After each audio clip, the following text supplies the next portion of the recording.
It's very nice to be thought of as being pretty, as being, it's a plus. It's nice. It's not terribly important, but it is nice to have it in your favor.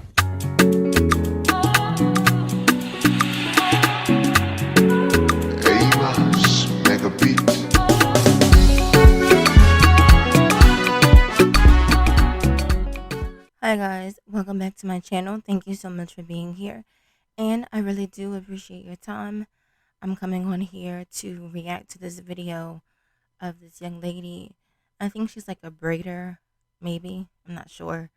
But this young lady, she made a video on TikTok. Originally it was on TikTok. As a girl with like looser hair texture, I wish I had that thick 4C hair. Like, I really wish I had 4C hair, y'all, because when I be doing like people with 4C hair, when I do their hair, it's always thick and full and just full of volume. It has like a lot of volume. But then like my hair, when I do my hair, it's so thin. Like the curls are so much looser. My hair is always breaking off. I can't use rubber bands sometimes. It just be too much. And like 4C hair really does hold, like, it is thick as hell. Like, you're more likely to have longer hair if you have 4C hair, if you take care of it and don't try to, like, perm it and shit like that. But like, you're more likely to have longer hair if you have 4C hair because it's so thick. Like, it's so thick. It's so thick. It's like, I love it. I love it. I love it. And I don't get why people associate 4C hair with nappy, because it don't even be nappy. Like, all you got to do is put a detangler. That's anybody here. You just put a detangler and get that Y2 comb and comb through it. You comb straight through it. Like, let's stop calling 4C hair nappy, because it don't be nappy. It's just you don't know what you're doing. So basically, after she made this video, it went viral, and people were coming to her comment section. They were flooding her comment section, basically saying, like, you're lying, basically telling her that she's gaslighting, that she's being performative, and saying that 4C hair is the best hair texture. Now, this is something that I say all the time on my channel. And if I'm looking like up in a weird place, I'm recording this on my new iPad Pro, so I'm like trying to figure out the best place to like look. That's why I've also moved the position I was originally in. So the camera is right here, right? The camera, but I naturally want to look this way, so it looks like I'm looking off in a distance. But anyway, and basically she talked about 4C hair in a way that, it has resilience, it has strength, it has volume, it has density, such that the ways that you need it to behave when you're styling it, it takes well to heat, it takes well to braiding, the parts look good. That's what I was getting from her video, right? So yes, people were reacting to her commentary and saying that she was being performative, that she was gaslighting people. People were literally writing in the comment section, like, no one likes 4C hair, like, no one's happy to have 4C hair, no one wants 4C hair, right? And so another perspective of this is the young lady says that she doesn't have 4C hair, that she has a looser texture hair, right? So we know whenever a visibly black woman says that her hair texture is not 4C, immediately people get angry, people get upset, people are like, you're lying, no. People accuse you of trying to claim a hair texture that isn't yours, because all black women apparently have the same hair texture. All of us have ugly, nappy, kinky hair, 100%, right? Okay. So she also got dragged for that as well. And, just honestly, all around was a complete fucking mess. But once again, this proves what I say all the time on my channel, that I have said plenty of times in different videos, that black women's issues with our hair are so immense and they run so deeply that sometimes we react and behave in ways to certain conversations, and it's not even a conscientious decision, right? So we're not sitting here like, I don't like this, I'm going to say how I feel. No, it's just a natural, visceral, organic reaction to the fact that most of us don't like our hair, right? So regardless, across the diaspora, I always have to say that, across diaspora, across phenotypes, we don't like our hair, right? And this includes some biracial women, because some biracial women end up with very coarse 4C kinky hair as well, right? So regardless of your race, your biracialness, your monoracialness, your skin tone, your ethnic background. Again, across the diaspora, largely speaking, Black women do not like their natural hair. And particularly their natural hair, the kinkier, the coarser, the more shrinkage that your hair tends to have, right? So from a certain perspective, I understand why 4C hair or highly textured, coily hair, because there's some people who don't believe in a hair typing system. So I'll say it the other way, just for those people as well. Highly textured, coarse, kinky hair. Why that particular hair texture is not something that you like or something that you know how to manage. If you have healthy 4C hair, you can manipulate it so many different ways, and it looks good, because when you start getting into wavy type 1, type 2 hair that is so loose that it pretty much only really looks good straight, you start having to manipulate your hair to have curls, to have texture. That's why you have a whole space of white women and white adjacent women on TikTok and other socials who are showing the different scrunch methods to get definition, to get texture. I think that I did not have wavy hair for years because this is exactly what it would look like when I would air dry it. But I started realizing that, hey girl, when you use the right products, your hair needs this moisture. It creates the most beautiful waves and even curls in there that I'm just like, oh my god, I see little coils in there coming through. So this is my softer wave look, but I notice when I add the curl cream, mousse, and the gel, more product, the wavier it gets. But my favorite is day 2 and 3 hair with this hair refresher from Pacifica. It does such a beautiful job. I hope you girls try out this hair routine and tell me what you think. Would this work for 2A, 2B hair? I do not recommend normal finger coiling for 2A, 2B hair. You do a finger coiling like this, you're going to pull the curl out, and then you're not going to end up with much curl at all because you have such a light wavy pattern. Now, one thing you could try is finger rolling. Start rolling the curl up like this. As you roll up, you're really encouraging that curl pattern. Then you release it. Obviously, you're going to do this when it's wet, not when it's dry like my hair is now. That's going to help encourage the curl pattern up versus coiling and pulling it down. To get curls that they don't have, because frankly, the only way, like I said, that type of hair texture really looks its best is when it's straightened.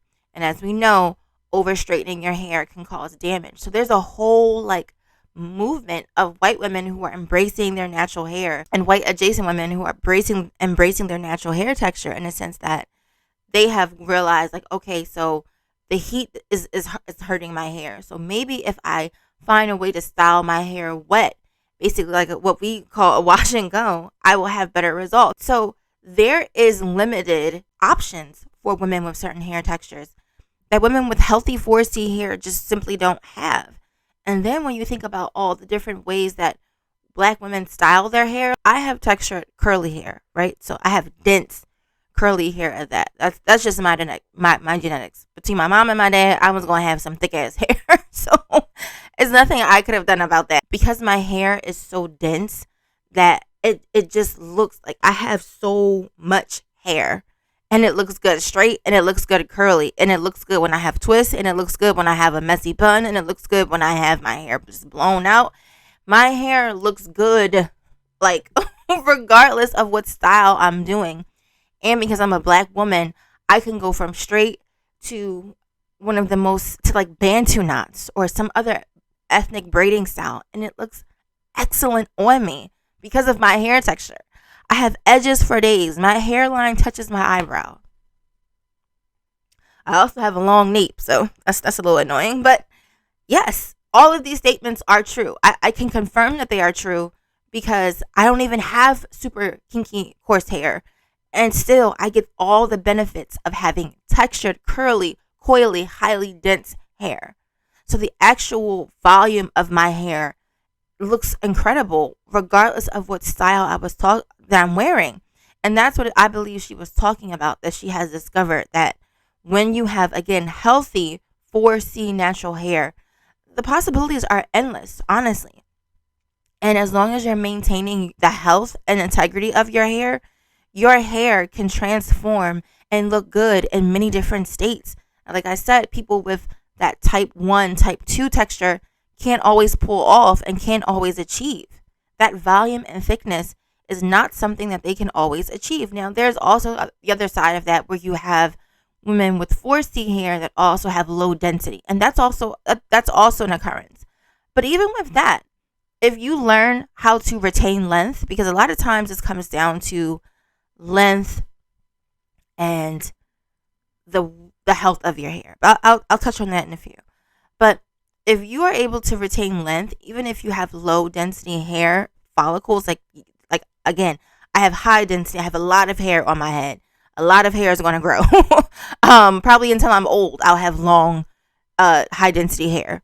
But if you have thinner hair in terms of your density, not because your hair is unhealthy, but genuinely the way your hair grows from your head is in low density, even if you learn how to retain length and you keep your strands intact, still there is a volume that you can achieve with textured hair that you would not be able to achieve if you had, again, low density type 1, type 2 hair. Okay, my grandmom has type 1, type 2 hair, and she used to talk about all the time how she would have to do so many different tricks to get fake texture, like crimping, using mousse, setting her hair, using a bunch of hairspray, using back combing to get that volume and texture because her hair just wasn't going to do it.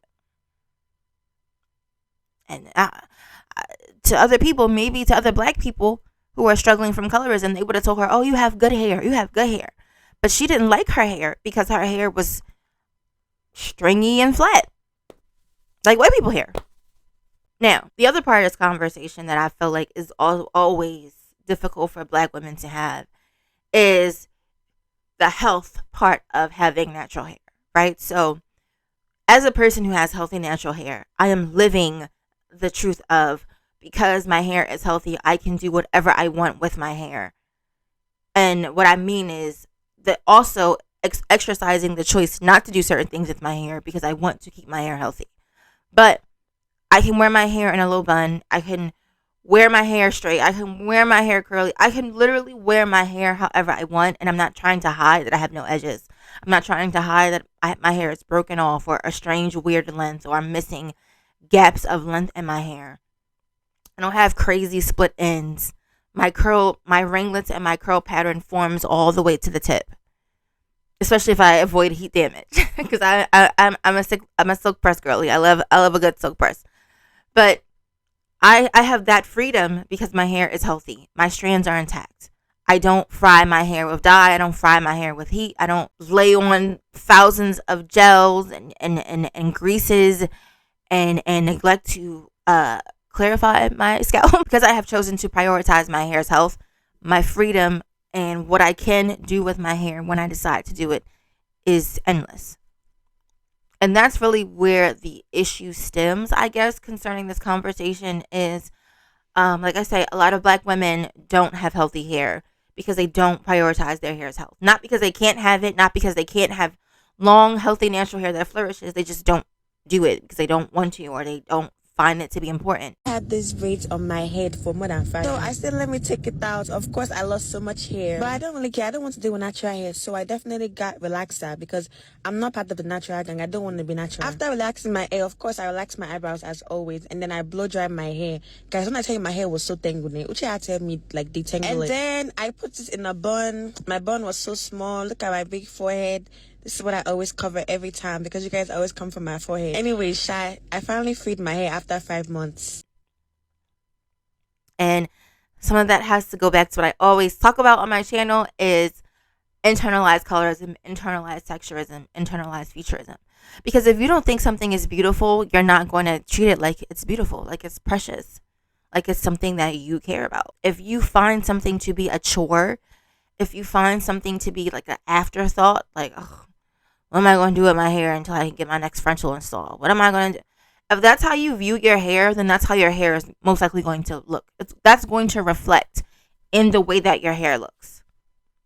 So if you don't think your hair is pretty, if you don't like your texture, if you don't like the way your hair looks because you view someone else's texture or you view a certain way or I guess, yeah, texture of hair to be better than yours, then you're never going to take the time to really buckle down and like, I'm going to have healthy hair. I don't care what it takes. You're not going to put the time and effort into it. You're not going to spend the money on it. And this myth that women with looser hair textures have it so much easier than us, that is racism. I'm sorry. Like, that's just not realistic, because you're basically saying that the different things that women with looser texture hair do to their hair is what you should be able to do to your hair. And because their hair texture is looser, you feel that it's better, when it's just different. When you take it out of the context of hair texture and you put it more so in the differences in races, ethnic groups, and genetics, like, I'm a black woman. I have brown skin. I have eczema prone skin. I have hyperpigmentation prone skin because I produce melanin. These are issues that are unique to me being a black woman and having black woman's skin. So in no way, shape, or form would I look at white women and say, I want to do what white women do to their skin to my skin. I wish I had white women's skin. Like, that's basically what black women do when they refuse to accept their hair how it is and then embrace what they have and then learn the tips and tricks on how to make what they have the best. That's basically that's literally equivalent. So if you're a black woman and you have black women's hair, it will behoove you to learn tips and tricks on how to get your hair to flourish as is. And then I think the issue is because a lot of black women never cross over to that portion of their hair journey. They never see their hair flourishing. So if you've never seen your natural hair at a good state and good standing, it's not even real to you. It's not even like tangible. Like, you can never, like, you can't touch it. You can't, like, I know what my hair looks like healthy because I'm touching my hair healthy. That's how I know what my hair looks like healthy. That's how I know what the potential of my hair is, because I've reached hair health. My hair is flourishing. My hair is growing down my back. And that's how I know, oh, it's worth buying this $20 conditioner versus this. Oh, it's worth buying this reconstructor for $30. It's worth having a deep conditioning cap. Yes, the Rev Air was worth buying. These wooden brushes that I use, these wooden combs that I use are worth buying because it reduces the detangling. Having this, not getting this effort and money that I'm spending, my husband's money, this effort that I'm putting into my hair is all worth it because I can touch it. I can touch it. I can feel it. I can see it. If you never get there, you'll never, ever understand it being worth the struggle. And that's honestly what it comes down to for a lot of black women. I love y'all. I relate to y'all. I understand. There was a time when I was there, when I was picking hairstyles over the health of my hair. And I didn't like my hair either. I didn't care about it. It wasn't like something that I was like, oh no, I'm not sacrificing this. It would be more like, oh yeah, glue that shit in there. Let's go. Like, that's how I was, because I didn't care about my hair. I'm going to do what I can to maintain my natural beauty, what I naturally have, because it's valuable to me, what I love and have desired and chosen to take care of. And again, if that is not how you feel about your hair, you will not see those results. You will never feel that way, and you will always be in this place where whenever someone has something positive to say about 4C hair, you have a visceral, angry reaction because you can't even fathom the fact that someone could like having textured hair. And so whenever people talk about the wigs, black women's over-reliance on wigs, whenever black people talk about black women's over-reliance on preferring or having preferences of hair that looks nothing like ours, it will always trigger you. And it will always trigger you because deep down inside, you don't actually like your hair, and you know you have to start your journey at some point if it's even really something that you genuinely want. Because I believe, like I said, some black women don't care about having healthy hair. They don't care about it. As long as they could buy a wig and plop that shit on, they cool. They don't care. It's not a priority. But I just wish, if that's really how you felt, like for those women who genuinely feel that way, I wish that those women would just keep that shit to themselves. And don't spew that shit to other women. Like, don't try to discourage other women from talking positively about natural hair, about talking positively about 4C hair. Because just because you don't like yours, or you hate yours, or you don't care about yours, doesn't mean that that's how all black women feel. It doesn't mean that's how all of us look at our hair and feel about our hair. It's just not what it is. I love my hair. I know a lot of black women like myself. I watch them on socials all the time. I see them. They inspire me. I'm not the only one who feels this way. I know a lot of black women who are serious about, to the point where they buy certain bottle of water, and when they're washing their hair, they wash their hair with those bottles of water, like just going down a drain. Because a lot of times, even if you have, because I have my husband is in construction. He has a construction company. So all of our filters have filters on them to filter out microbes and metals. And so even with that, I'm using filtered water to wash my body, wash my clothes, cook with my hair. And it still needs to be changed 100%. It still needs to be changed after a certain amount of time. So even with that, I know women who's like, I'm not doing no filters on my water. I'm just going to get soft water and water bottles, and I'm going to use, like, I know women who are that serious about their skin and hair. I'm not there yet. We can't afford that right now. I got kids, okay? My kids need shit too. So my point is, I know women who are serious about their hair like that. Like, I'm not even washing my hair with tap water. To close this very long video, I didn't realize this video was going to be this long. 4C hair is beautiful. Highly textured, coarse, kinky hair is beautiful. We have to really get delivered from the mindset that teaches us that our hair, the way it is not good enough, is less than. Because it's just simply not true. It's not true, babe. Our hair texture is beautiful. It has versatility that a lot of other people's hair textures don't have. But yes, that's all I have to say on this topic. Thank you so much for watching. Get below in the comments and tell me how you feel about this. Were you one of those people who was like, oh my gosh, you're being performative? Or were you like, yeah, exactly, 4C hair is bomb? Like, let me know how you felt in the comment section. And like I always say, if you choose to get too spicy, you choose to get rude, you and your comment is out of here. All right? Okay? Thank you so much for watching. Take care.